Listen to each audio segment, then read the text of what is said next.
Hello, loved ones. Hello, loved ones. How are you? Okay, listen. I don't know why I have not mentioned this before. It's weird, but I'm not. I realize that I'm waiting to the last minute, and that's not what I should do. Um, but if you follow me, um, you know how interesting I am and how crazy my life has been. But I'm on the other side of it, and it's amazing. I'm in a position where I have learned how to have a real relationship with our Creator, and I have passed the test over test. I mean, trust me, I failed a ton.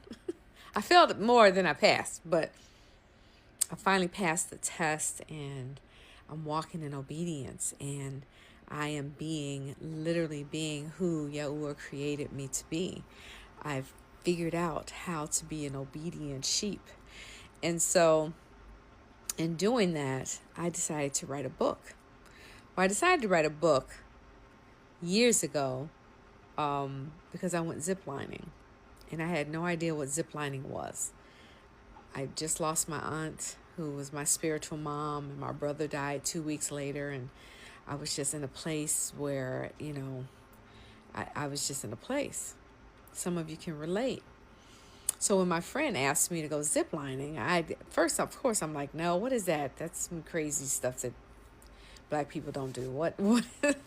But she was just so adamant and said, you need to do so. You need a break, because she saw what I was dealing with. Excuse me. And so that freaking ziplining was so traumatizing that I wrote a book about it. It was a small little book, but I was on to something, because it was a spiritual experience for me.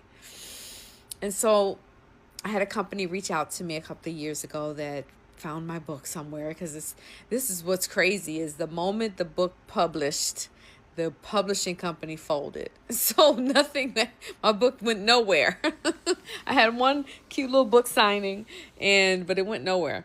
But this publishing company reached out to me, said they read my book and they loved it and they wanted to redo it for me. And because they knew what happened to my publishing company and all that. And so I redid my book.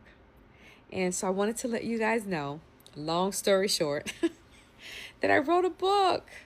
And it's not the book, because I will be writing a book about my life, because I know that I'm not the only one.